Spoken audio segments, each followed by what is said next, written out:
Hi, I'm Ben Shneiderman from the University of Maryland, Human-Computer Interaction Lab. I'm pleased to be at the HCI for AI seminar today, and thanks to Maria Costabile for inviting me to speak. Today I want to cover some fresh thinking and 3 design principles that I hope will be useful for you. I'm always pleased to represent the Human-Computer Interaction Lab, which I founded many years ago and now on its 8th director, Nicholas Elmquist, a strong collaboration between computer science and the College of Information Studies with partners across campus in many different units, including the Maryland Institute for Technology in the Humanities. I hope many of you are familiar with our book, Designing the User Interface, now in 6th edition, requiring 5 co-authors to tell the story of how this small community has had such remarkable impact in developing technologies used by 6 billion people around the world.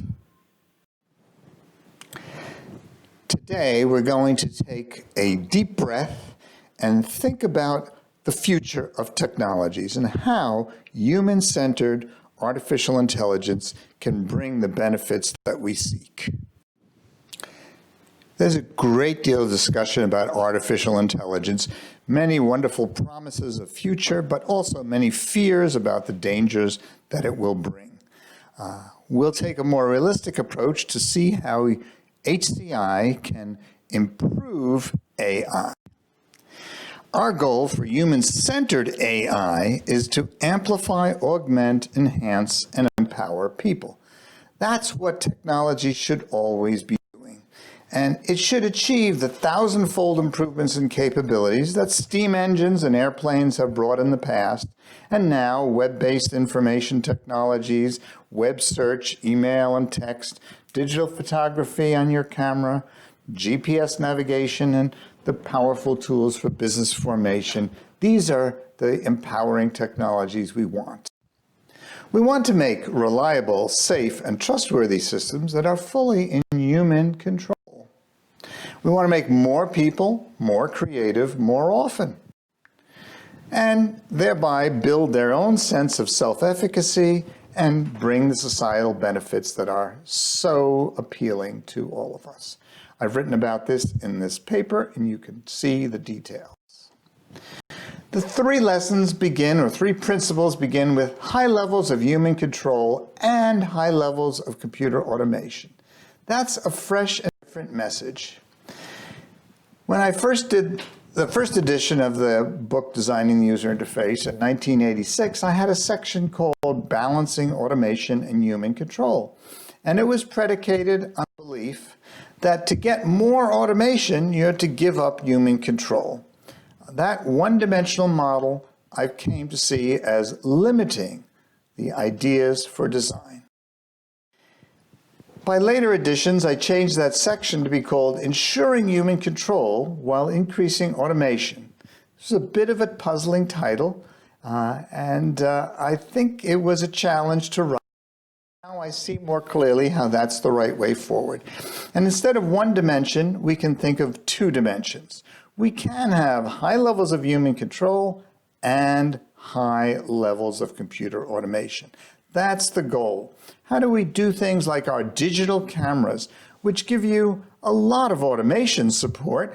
They control the temperature, they control the lighting, the focus, reduce jitter, and do many other services. But humans are in control of where to point the camera, when to take the picture, and when to add filters before and after the image is taken. So there's a high degree of human control and supportive automation beneath the table.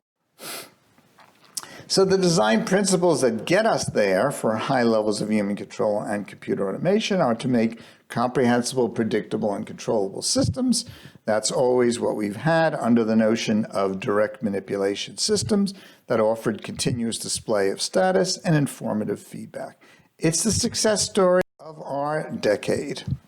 The second principle is to change your language to open your mind. If we're going to get high levels of human control and high levels of computer automation, The old language just won't do the job for us. The intelligent agent, teammate, partner, autonomous system, or humanoid robot are just not what we need. What we really need are powerful tools. We need to have teleoperated devices. We need to have supervisory control systems. And we need appliances, very simple appliances. That's what our success story will be. The appliances like your dishwasher and your clothes washer dryer are the kind of things we should see as models of the future. That's what your cell phone does. That's what digital cameras do. That's what the Ringer and Nest and so many other devices, they operate in clear and predictable ways. And that's what users want. The third lesson is explainable AI, and that comes by designing exploratory user interfaces. So the usual explanation strategy in AI circles is the post hoc explanation, where after the decision's been made about getting a mortgage, about having a job interview, about being hired or fired, then you might get a local explanation tuned to your needs or a global explanation of how the system works. But we know that doesn't work out well. And that old model leads to interfaces like this. You enter a form, let's say, where the mortgage amount requested and the monthly income is entered and liquid assets are presented. And this is, and then what you get is a result and says, we're sorry your mortgage loan was not approved. You might be approved if you reduce the mortgage amount requested, increase your household monthly income, or increase your liquid assets. That's something of an explanation, but it really doesn't tell you what you need to know. And if you change it to a prospective user interface before the decision is made and allow the idea of user exploration in what we would call exploratory user interfaces, the user can move the sliders to adjust the amount they request and see how much it increases or decreases the score, and how much a change of their monthly income would be needed to get them to the score necessary, or how much their liquid assets would need to be adjusted. So this gives a clearer way for users to understand the model that the system is working with. That notion of supervisory control and teleoperation is really what's going on major systems like the NASA Mars rovers. They're really teleoperated. The language of autonomous systems is often used to describe them, but there's vast control rooms at NASA's Jet Propulsion Labs that enable people to really operate this device on the surface of Mars. So that's one example, but other examples also, like the Da Vinci teleoperated surgery.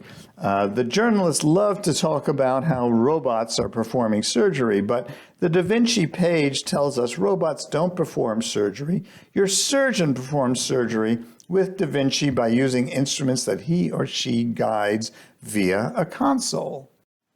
And the other example is even a device like a pacemaker, which is usually presented as an autonomous and continuously operating device, is increasingly monitored by patients and by clinicians, physicians, researchers to understand how it's working and how it could be improved. So every time we add a user interface, we find we get better design.